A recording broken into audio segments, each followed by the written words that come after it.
সহিভাবে কোরআন তেলাওয়াতের জন্য অবশ্যই আপনাকে তাজবিদ জানতেই হবে। যদি আপনি তাজবিদ অথবা সিফাত না শিখেন তাহলে কিন্তু আপনি কোরআন মাজিদ পড়া কখনো শুদ্ধ করে পড়তে পারবেন না। তো এই কোর্সের মাধ্যমে আমি আপনাদেরকে তাজবিদ সহকারে কোরআন মাজিদ শেখাবো। অর্থাৎ তাজবিদের যত আলোচনা আছে আমি প্রত্যেকটা বিষয় নিয়ে এই কোর্সের প্লেলিস্টে আমি ভিডিও দিব।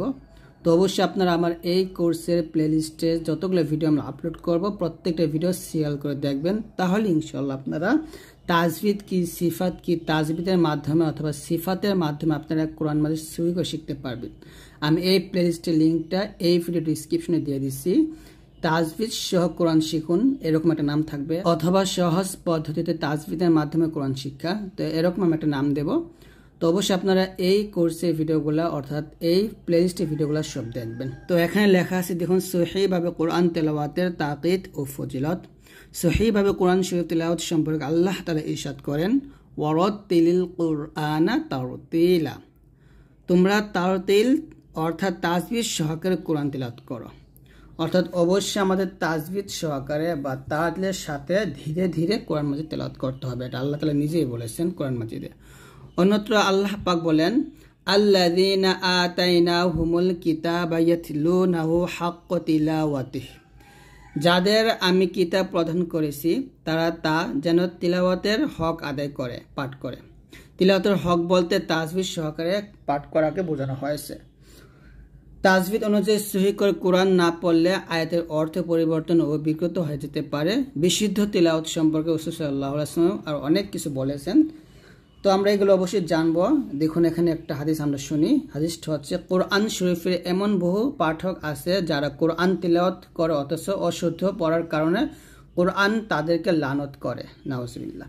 তো অবশ্যই আপনাকে সহি করেই পড়তে হবে। আরেকটা হাদিস দেখুন এখানে, আল্লাহ তাআলা কোরআন মাজিদের দ্বারা অনেক লোককে সম্মান বৃদ্ধি করেন আর অনেক লোককে অপমানিত করেন। আরেকটা হাদিস, ওই ব্যক্তি আমার উম্মত নয় যে তাজবিদ সুন্দর করে কোরআন তিলাওয়াত করে না। দেখছেন কত গুরুত্বপূর্ণ একটা কথা, আমরা কিন্তু এই বিষয়গুলো মানি না। এখানে বলা হয়েছে ওই ব্যক্তি আমার উম্মত নয় যে তাজবিদ সহকারে বা সুন্দর করে কোরআন মাজিদ তিলাওয়াত করে না। সহিহ বুখারীর হাদিস এটা। তো অবশ্যই আপনাকে তাজবিদগুলো বুঝতে হবে। তাজবিদ না জানলে আপনি কোরআন মাজিদ সহি করে পড়তেই পারবেন না। তাজবিদ সিফাত আপনাকে জানতেই হবে। তো এই প্লেলিস্টে আমি প্রত্যেকটা তাজবিদের নিয়ম দেব। তারপর এখানে আরেকটা হাদিস আছে, তোমাদের আওয়াজ দ্বারা কোরআনকে সুন্দর করে, কেননা সুন্দর আওয়াজে কোরআন পড়লে সৌন্দর্য মর্যাদা বৃদ্ধি পায়। তোমাদের মধ্যে সেই ব্যক্তি উত্তম যে নিজে কোরআন শিক্ষা লাভ করে এবং অপরকে তা শিক্ষা দেয়। সহিহ বুখারীর হাদিস। তারপর আরো অনেক হাদিস আছে, আমরা জানবো অবশ্যই।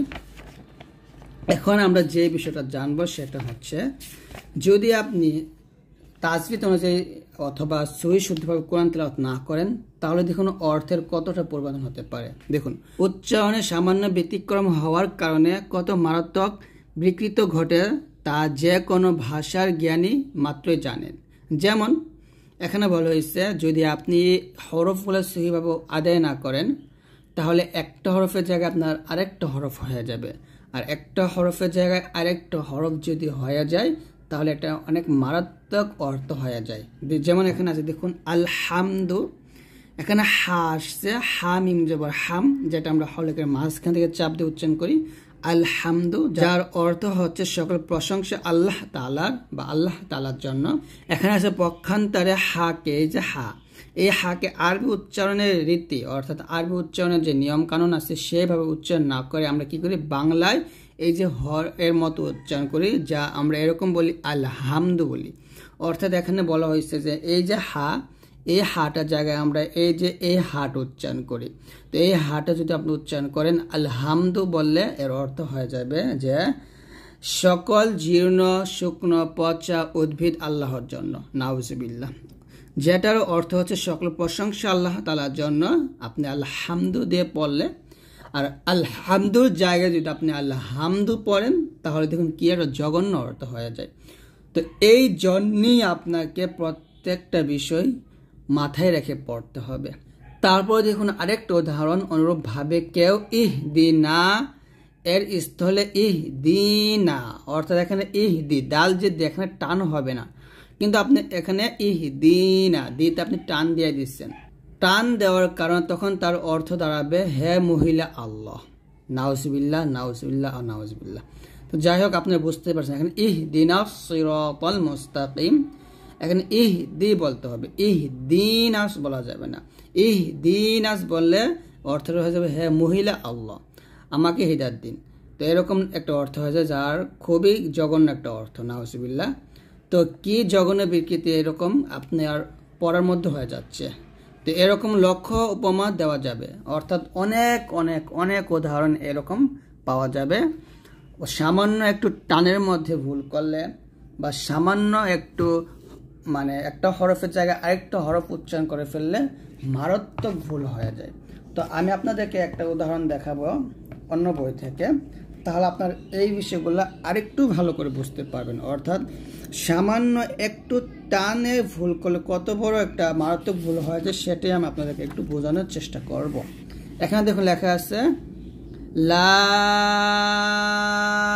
ইলাহা ইল্লাল্লাহু মুহাম্মাদুর রাসূলুল্লাহ। এর অর্থ হচ্ছে আল্লাহ তাআলা ছাড়া কোনো ইলাহ নেই, রাসূল সাল্লাল্লাহু আলাইহি ওয়াসাল্লাম আল্লাহর রাসূল। তো আমরা এইখানে যদি লাতে টান না দিয়ে লা ইলাহা ইল্লাল্লাহু মুহাম্মাদুর রাসূলুল্লাহ পড়ি, তাহলে অর্থ হয়ে যাবে এরকম আল্লাহ ছাড়া অবশ্যই আরো ইলাহ আছে। দেখুন, টান দেওয়া মানে হচ্ছে লা ইলাহা ইল্লাল্লাহু, আল্লাহ ছাড়া কোনো ইলাহ নাই।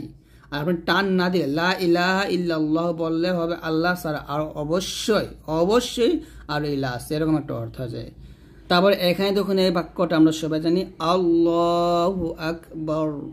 এখানে বাগে রকে ধরবে, টান দেওয়া যাবে না, যার অর্থ হবে আল্লাহ মহান। তো যদি আপনি এখানে টান দিয়ে দেন তাহলে হবে আল্লাহু আকবার, এরকম বললে হবে আল্লাহ ঢল, এরকম একটা অর্থ হয়ে যায়। তো এই জন্য টানগুলো আপনাকে অবশ্যই ঠিক করতে হবে। এই জন্যই তাজবিদের বিষয়গুলো আপনাকে ভালো করে জানতে হবে। তো আমি ইনশাল্লাহ এই কোর্সে বা এই প্লেলিস্টে প্রত্যেকটা তাজবিদের নিয়ম নিয়ে আলোচনা করব। তো অবশ্যই আপনারা ভিডিওগুলো দেখবেন, টানবেন না ইনশাল্লাহ। ইলমে তাজবিদ সম্পর্কিত কতিপয় পরিভাষা। তারতিল পরিষ্কার উচ্চারণে পাঠ করা, অর্থাৎ তিলাওয়াতের সর্বোচ্চ ও সর্বোত্তম স্তর বা তর্জ। তর্জ একটি আরবি শব্দ, অর্থ হচ্ছে গতি, ঢং, ধরন, পদ্ধতি ইত্যাদি। অর্থাৎ তিলাওয়াতের ধরন বা পদ্ধতি থেকে তর্জ বলে। তাজউইদ এটা জুদুন শব্দমূল থেকে নির্গত মূল ধাতু, অর্থ হচ্ছে সুন্দর করা বা উত্তম করা। ইলমে তাজউইদ এর অর্থ হলো তাজউইদের জ্ঞান। আর কায়দা বা কওয়াইদ এর অর্থ হলো কানুন, বহুবচনে কওয়াইদ বলা হয়। তিলাওয়াতুন বা তিলাওয়াহ বা তিলাওয়াত এর অর্থ হলো পাঠক করা। কিরাআতুন এর অর্থ হলো পড়া, উচ্চারণ, অংশ ইত্যাদি, কোরআনের কিছু অংশ বা আয়াত পড়া, বিশুদ্ধ উচ্চারণ, এগুলো আর কি। তারপর এখানে আছে দেখুন, এগুলো আপনারা অনেক সময় আরবিতে শব্দগুলো পাবেন, এই জন্য বলতেছি। রিওয়ায়াত বা রাওয়ি এর অর্থ বর্ণনাকারী বা বর্ণনা। তরিক অর্থ হলো পদ্ধতি। ক্বারি অর্থ হলো পাঠকারী বা পড়নেওয়ালা। সহিহ এর অর্থ হচ্ছে শুদ্ধ বা বিশুদ্ধ। তারপর হচ্ছে মাশকুন বা মাস্ক। মাস্ক অর্থ হলো অনুশীলন, এগুলো আপনাকে জানতে হবে। আমরা বলি না মাস্ক করো, পড়া সহি করো, এরকম বলি, কিন্তু তাজউইদ যে আমরা বললাম একটু আগে। তো জুবান, জুবান অর্থ হলো বাক শক্তি, কথা বলার শক্তিকে জবান বলা হয়। অর্থাৎ আমরা যে কথা বলি সেটাকে জুবান বা আমরা জবান বলি আর কি, জুবান বলা হয়। তারপর হচ্ছে হুরুফুল হিজা। হুরুফুল হিজা অর্থ হলো বর্ণ, অক্ষর, বহুবচনে হিজা উন হুরুফ বলা হয়, অর্থ বানান। হিজা ইয়া অর্থ বানান করা আর কি, বানান করে পড়ে, এরকম বোঝানো হয়েছে। মাখরাজ অর্থ হচ্ছে উৎপত্তি স্থল, বহুবচনে বলা হয় মাখারিজ, যার অর্থ বের হওয়া। হলাকুন, হলাকুন অর্থ হচ্ছে কণ্ঠালে আমরা হলক বলি আর কি। তারপর সিফাত, সিফাত মানে হচ্ছে বৈশিষ্ট্য, গুণ, স্বভাব ইত্যাদি, বহুবচনে সিফাত বলা হয়। যাক, আমরা কিন্তু সিফাত একটু আগে বলছি, সিফাত আপনাকে জানতে হবে। গুন্না, গুন্না অর্থ হচ্ছে নাকে সুরে কথা বলা, গুনগুন করা। মাদ অর্থ দীর্ঘ সুর, লম্বা আওয়াজ। তারপর হচ্ছে হরকাত। হরকাত হচ্ছে নড়াচড়া করা, হরফে নড়াচড়া হয় হরকত দ্বারা আর কি। আমরা সবাই জানি এক জবর এক জের এক পেশকে হরকাত বলা হয় বা হরকত বলে আমরা বলি। সাকিন অর্থ জজম, সুকুন অর্থ জজম যুক্ত, হরকত হলো শূন্য হওয়া। তাসদিদ অর্থ জোরদান, জোরদানকরণ, চাপ প্রয়োগ, জোর ইত্যাদি তাসদিদ যুক্ত হরফে মুসাদ্দাত বলে। তানভিন, তানভিন হচ্ছে দুই জবর দুই জের দুই পেশকে বলে। ভিন যুক্ত হরফকে মুনাওয়ান বলে। তারপর হচ্ছে পুর, পুর হচ্ছে উর্দু শব্দ যার অর্থ হলো মোটা উচ্চারণকে পুর বলে, অর্থাৎ মোটা করে পড়া। আরবিতে তাফখিম এবং তাগলিজ বলে। বারিক, বারিক মানে চিকন করে পড়া বা পাতলা করে পড়া, আর আরবিতে বলে তারকিক বলে। তারপর হচ্ছে ওয়াকফ, ওয়াকফ মানে হচ্ছে বিরতি। ওয়াসল, ওয়াসল মানে হচ্ছে বিরতিহীন মিলানো। হামজাতুল ওয়াসল আমরা পড়ি, হামজাতুল ওয়াসল মানে হচ্ছে আমরা হামজাটা কি করি তারপরে হরফের সাথে মিলাই পড়ি, এরকম হামজাতুল ওয়াসল বা হামজাতুল কতঈ। তো হামজাতুল ওয়াসল এবং হামজাতুল কতঈ দুটো নিয়ে আমার ভিডিও আছে, আপনারা অবশ্যই সেই ভিডিওগুলো দেখে দুটো বিষয় বুঝে নেবেন। আমি তারপর এখানে একটু বলি, হামজাতুল ওয়াসল হচ্ছে, এই হামজাতুল ওয়াসলটা আপনার পড়া যায় না, লেখার মধ্যে আসে কিন্তু পড়া যায় না, কিন্তু শব্দের শুরুতে আসলে, যদি আয়াতের শুরুতে আসে, পরে লাম থাকলে সে হামজাতুল ওয়াসল আলিফ দিয়ে পড়ি। তো এটা অনেক নিয়ম আছে আর কি পড়ার, কিন্তু সবসময় পড়া যাবে না।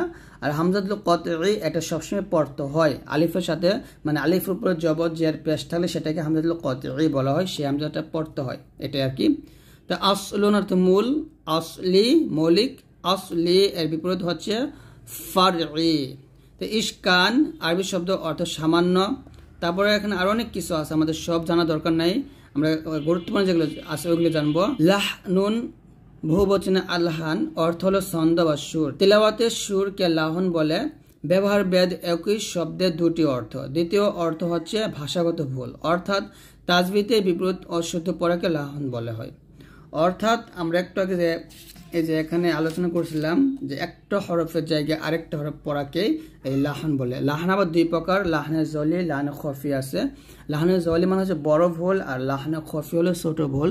বড় ভুলটা করা যাবে না, যেমন আমি একটু আগে আপনাদেরকে বলছি যে এক হরফের স্থানে যেমন হা এর জায়গায় হা পড়া যাবে না, এবং টান যেখানে হবে সেখানে টান দিতে হবে, আর টান না থাকলে সেখানে টান দেওয়া যাবে না। এই বিষয়গুলো আগে এখানে বলা হয়েছে। তো যাই হোক, এই হচ্ছে আজকের এই ভিডিওটি। যদি ভিডিও ভালো লাগে অবশ্যই এটা লাইক দিয়ে দিবেন, আর অবশ্যই আমাদের এই ভিডিওগুলো সবার কাছে ইনশাল্লাহ শেয়ার করে দিবেন। ইনশাল্লাহ আমরা নেক্সটে এই তাজবিদ নিয়ে আরো অনেক আলোচনা করব। তো ভিডিওটি শেষ করার আগে আরেকটি কথা, সেটা হচ্ছে যদি আপনার বইটা নিতে চান, এটার নাম হচ্ছে মারিফুত তাজবিদ। তো এই বইটা নিতে চাইলে আপনারা অবশ্যই এই ভিডিও ডিসক্রিপশনে দেখুন একটা নাম্বার দেওয়া আছে, সেই নাম্বার যোগাযোগ করে আপনারা এই বইটা অর্ডার করে নেবেন।